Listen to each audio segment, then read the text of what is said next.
नमस्कार दोस्तों, मेरे चैनल पर आप सबका स्वागत है। इस वीडियो में मैं आपको लक्ष्मी पूजन के बारे में पूरी जानकारी बताने वाली हूँ। जी की आरती, माँ लक्ष्मी जी के मंत्र, कुबेर पूजा विधि और चित्रगुप्त पूजा कथा, इसके बारे में पूरी जानकारी मैं आपको दूंगी। दीपावली पूजन का महत्व क्या होता है और जानकारी मैं आपको दूंगी।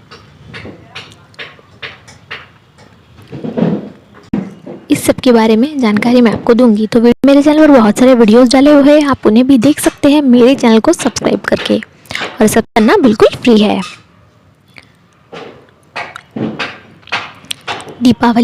दीपावली हिंदू धर्म का एक मुख्य पर्व है, मनाया जाता है।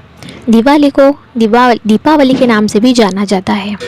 दीपों से सजी इस रात को लक्ष्मी जी भ्रमण करने निकलती है और अपने भक्तों में खुशियाँ बांटती है।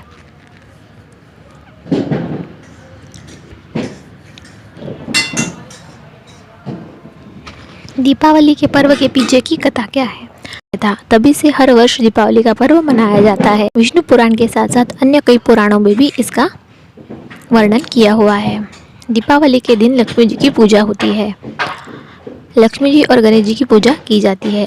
हिंदू मान्यता के अनुसार अमावस्या की रात्रि को लक्ष्मी जी धरती पर भ्रमण करती है और लोगों को वैभव का आशीर्वाद देती है। दीपावली गणेश जी की भी पूजा होती है। पूजा किए बिना हर कोई पूजा अधूरी मानी जाती है, इसलिए लक्ष्मी जी के साथ साथ विघ्नहर्ता गणेश जी की भी पूजा की जाती है। दीपावली के दिन दीपदान का विशेष महत्व होता है। नारद पुराण के अनुसार इस दिन मंदिर, घर, नदी, बगीचा, वृक्ष, गौशाला तथा बाजार में दीप। यदि कोई श्रद्धापूर्वक माँ लक्ष्मी जी की पूजा करता है तो उसके घर में कभी दरिद्रता का वास नहीं होता है। इस दिन गाय के सींग को रंगाकर उन्हें घास और अन्न देकर प्रदक्षिणा की जाती है। दीपावली पर्व भारतीय सभ्यता का अनोखी छटा पेश करता है।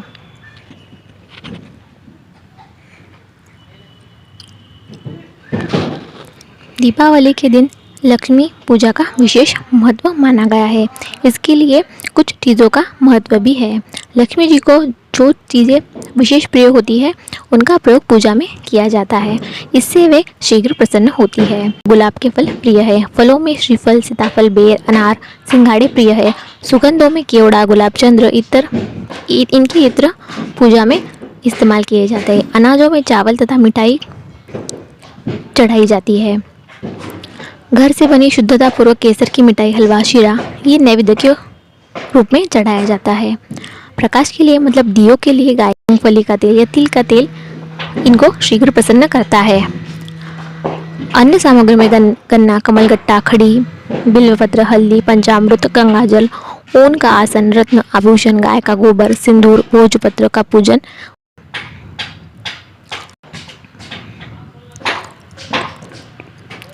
माँ लक्ष्मी सामने लक्ष्मी पूजन की पूजा करने के बाद दिया जलाना चाहिए। वरुण, सबसे पहले गणेश जी की पूजा, गौरी जी की पूजा, उसके बाद वरुण पूजा यानी कलश की पूजा करनी चाहिए।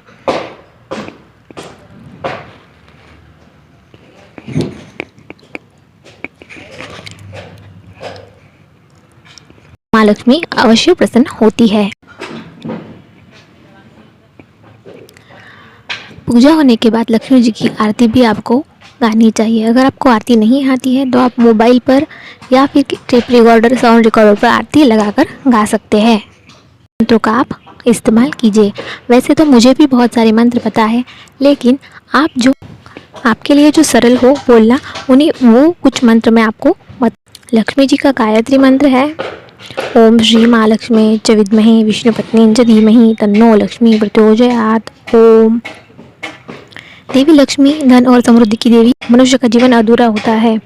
कल युगों में जिन देवों की पूजा सर्वाधिक की जाती है उनमें लक्ष्मी जी एक है। लक्ष्मी जी को प्रसन्न करने के लिए कुछ आसन और मंत्र बताए जाते हैं।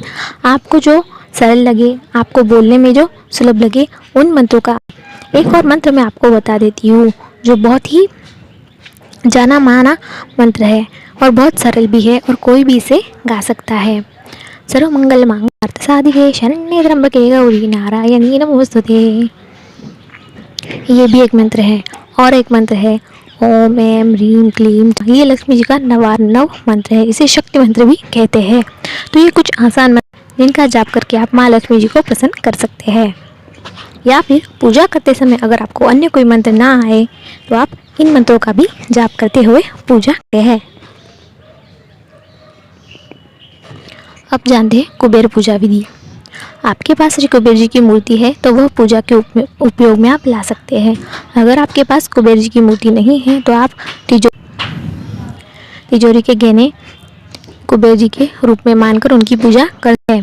पहले जो है तिजोरी या बक्से की पूजा सिंदूर और स्वस्तिक का चिन्ह बनाइए, और अगर आपके पास मूर्ति है तो मूर्ति की पूजा कीजिए। धन प्राप्ति के लिए कुबेर देव की पूजा की जाती है। अगर आपको कोई बहुत कठिन मंत्र नहीं आते हैं तो आप कुबेर जी का ओम कुबेराय नमः इस मंत्र का जाप धन प्राप्ति के लिए विधि विधान से कुबेर जी की पूजा करनी चाहिए। यह पूजा धनतेरस, दीपावली या किसी पंडित से पूछकर धनतेरस का दिन बहुत शुभ माना जाता है। आप लक्ष्मी पूजन के दिन भी इनकी पूजा कर सकते हैं। कुबेर जी की पूजा करने का लाभ क्या होता है? कुबेर देव धन का अधिपति कहा जाता है। माना जाता है कि विधि विधान से जो कुबेर जी की पूजा करता है उसके घर में कभी भी धन संपत्ति की कमी नहीं रहती है। मान्यताओं के अनुसार कुबेर देव जी की पूजा सूर्यास्त के बाद प्रदोष काल में नहीं करनी चाहिए, वरना पूजा का उचित फल नहीं मिलता है। धन प्राप्ति के लिए प्रार्थना करते हुए पूजा में प्रयोग की गई हल्दी, धनिया, कमलगट्ठा, दुर्वा आदि को एक कपड़े में बांधना चाहिए। आप जो है श्रद्धा देव जी के मंत्र का जाप भी कर सकते हैं। ओम कुबेराय नमः इस मंत्र का 108 बार जाप करना चाहिए। अंत में तिजोरी में या कुबेर देव को धूप, दीप, फूल, गंध से उनकी पूजा करनी चाहिए और उन्हें भोग में मीठा कुछ नैवेद्य करना चाहिए। चित्रगुप्त जी की पूजा। चित्रगुप्त कायस्थ समाज के देवता है। कायस्थ समाज में इनकी जयंती देवता यमराज के सहायक कहे जाते हैं। वास्तव में यमराज जी के भाई है। वास्तव में यह यमराज भाई है। इन्हें मनुष्य के कर्मों का हिसाब किताब रखने का कार्य दिया गया है। यह जीवन के अंत में मनुष्य के कर्मों का हिसाब करके उसे स्वर्ग या नरक में भेजे। कुछ इस प्रकार है। चित्रगुप्त भगवान जो है उनके हाथों में कर्म की किताब होती है, कलम, दवात और जल ये होता है। ये कुशल लेखक है। इनकी लेखनी से जीवों को उनके कर्म के अनुसार न्याय मिलती है। कार्तिक शुक्ल द्वितीया की तिथि भगवान चित्रगुप्त की पूजा विधि इस दिन चित्रगुप्त और यमराज जी की मूर्ति स्थापन करते अथवा उनकी तस्वीर श्रद्धापूर्वक लगाकर फूल से, अक्षत, कुमकुम, सिंदूर से और भांति भांति पकवान से नैवेद्य से इनकी पूजा की जाती है और फिर जाने अनजाने क्षमा मांगी जाती है। यमराज और चित्रगुप्त जी की पूजा एवं उनसे अपने बुरे कर्मों के लिए क्षमा मांग संदर्भ कथा में कहा गया है। उनकी आरती, उनके मंत्र आप बोल सकते हैं। चित्रगुप्त पूजा की व्रत कथा है वो आप में सुनाती हूँ। सौराष्ट्र में एक राजा था जिनका नाम सदास था। राजा अधर्मी और पापी कर्म वाला था। इस राजा ने कभी पुण्य का काम नहीं किया। एक बार फिर शिकार खेलते समय जंगल में भटक गया। वहाँ उन्हें एक ब्राह्मण दिखा जो पूजा कर रहे थे। राजा ने उत्सुकतावश ब्राह्मण के समीप गया और उनसे पूछा कि आप किनकी पूजा कर रहे हैं। ब्राह्मण ने कहा कि आज कार्तिक शुक्ल द्वितीया है। इस दिन मैं यमराज और चित्रगुप्त महाराज की पूजा कर रहा हूँ। इनकी पूजा से मुक्ति प्रदान करने वाली है। तब राजा ने पूजा की विधि पूछकर चित्रगुप्त और यमराज की पूजा की। काल की गति से एक प्राण लेने आ गए। दूत राजा की आत्मा को जंजीरों से बांधकर घसीटते हुए ले जा रहे थे। भगवान राजा यमराज के दरबार ने राजा के कर्मों की पुस्तिका खोली। कहा कि यमराज यूँ तो राजा बड़ा ही पापी है। इसने सदा ही पाप को इसने कार्तिक शुक्ल द्वितीया तिथि को हमारा और आपका व्रत पूजन किया, अतः इसके पाप कट गए हैं। अब इसको धर्मानुसार नरक नहीं भेजा जा सकता। इस प्रकार राजा को नरक से मुक्ति मिल गई। तो ये थे चित्रगुप्त। वीडियो देखने के लिए धन्यवाद।